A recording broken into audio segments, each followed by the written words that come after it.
अनुगुल मुख्य चिकित्सालय गोटे जन औषधि प्रधानमंत्री जो औषधर सेवार रही जन औषधि मुख्य मेडिसिन स्टोर ये आप देखिपे ये मेडिसिन स्टोर रे विभिन्न समय जिते पेसेंट मानकर प्रेस्क्रिप्शन डॉक्टर मैंने करें जन औषधि काउंटर को आसी था नापी किंतु आज ये दृश्य आमको देखा मिली जन औषधि काउंटर रे कौन प्रकार औषध लोक मैंने जी आसुँच फेरिकी जाऊँच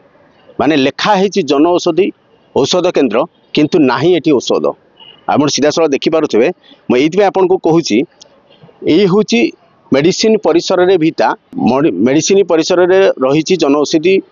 विक्रय केन्द्र जहाँ आपण देखिपे एटी कौन प्रकार औषध नाही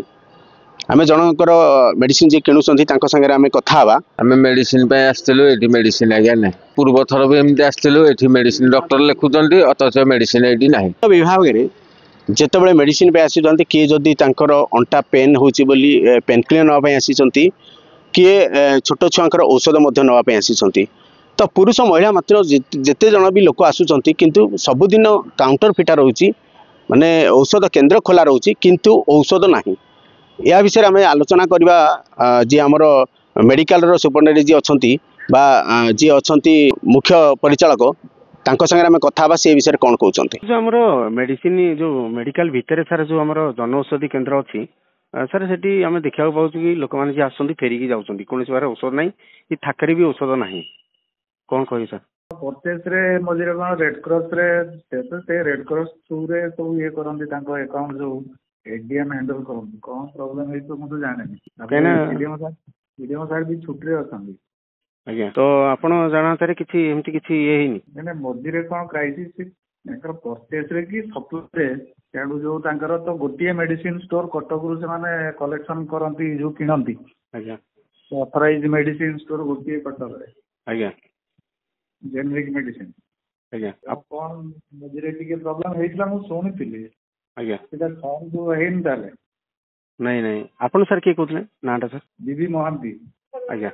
ठीक है सर आपण सर के कहतले नाटा सर बीबी मोहंती आज्ञा ठीक है सर आपण सर के कहतले नाटा सर बीबी मोहंती आज्ञा करथिलु जे दायित्व रे अछंती से महांती बाबू अछंती से जा कहवा कथा ये मेडिसिन होउची जेहेतु जन औषधि मेडिसिन रो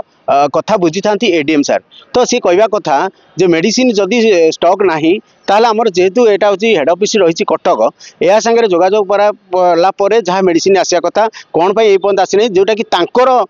खबर नाही तांको पाखरे जे मेडिसिन एठी काउंटर रे नाही बोली माने आश्चर्यजनक लागुची अनुगुल जिला मुख्य चिकित्सालय रे जन औषधि जेतले मेडिसिन केन्द्र रे मेडिसिन रोहुनी ना सीडीएम कर एथरे दायित्व रहउची एथरे मेडिसिन अछि कि नाही ना सीडीएम रो जे नथिला बेले जो अधिकारी महांती बाबू जे दायित्व रचंती से भी जानी नाती एडी मेडिसिन जेतले जन औषधि रे मेडिसिन अछि कि नाही माने से कहया कथा एडीएम कथा बुझी थांती जे एडीएम सानकर जहाँ जानिया को मिलूची जे एडीएम कर एठी अवहेला भी मध्य अछि औषध हमर गोटे 4 नंबर औषध एक्चुअली एटा मिलुनी तो मते एटा देखा पड़े बाहर कोड कलेक्शन करा पड़े एठी नाही मना कले नाही बोले औषध एमती कोन कहबी जेमती जदी लोक माने एमती आसीबे जदी हैरान हेबे औषध तो गोटे भरोसा नै कि आसीबे एटलिस्ट कम तो जी आसे से तो किसी गोटे भरोसा नहीं आसे ना यदि न मिल तो पुणी लोक मैंने तो हैरान हवा निश्चित आवश्यक या ही कहबी कि औषध न मिलने तो लोक मान असुविधा आम तो निजे ही असुविधा सामना करुचु तो सेकेंड्रे निज पुणी आम ही बाहर को जावाक पड़ो जोटा कि आम सरकार सुविधा थी कि आम असुविधा सामना करा पड़ुचु घोड़ा बिंदा टाइप हाथ पेन हो तो मेडिसिन हम आसलु मेडिसिन नापी मेडिसिन कैल्शियम मेडिसिन ना बोले फेरी जाऊँ सुविधा करते जमी समस्ते उपकृत हे आप जानीपे अनुगुल मुख्य चिकित्सालय जो प्रकार जन औषधि केन्द्र खोल जाती निहाती एडीएम सार रोचे सीडीएम सार रोचे एमानकर नजर रहा दरकार जन औषधि केन्द्र में औषध रोचे कि नहीं ये जना पड़ी जहाँ जन औषधि केन्द्र में जहाँ जना पड़ी दीर्घ दिन हम एथे मेडिसिन अभाव रही आम जहाँ देखिपे आप विजुअल द्वारा जानीपे एटी लोक मैंने जिते बड़े मुझे देखा पाइली जे लोक मैंने फेरिकी जाऊँच माने छोटिया छोटिया औषध माने गोटे हूँ जदि कार छोट पिलांकर गैस औषध कहार पेन औषध माने जदि जन औषधि केन्द्र में जदि औषध सर्टेज मारिबो ताहले अनुगुल मुख्य चिकित्सालय रे जन औषधि केन्द्र दुकान कौन पाई खोला जाइछि एथि जना पड़ुछि जहाँ सीडीएम सारकर बा एडीएम सारकर एटी अवहेला रही बोली ए जन औषधि केन्द्र में आज मेडिसिन अभाव पड़ुछि Angul Umakant Sahu report focus plus.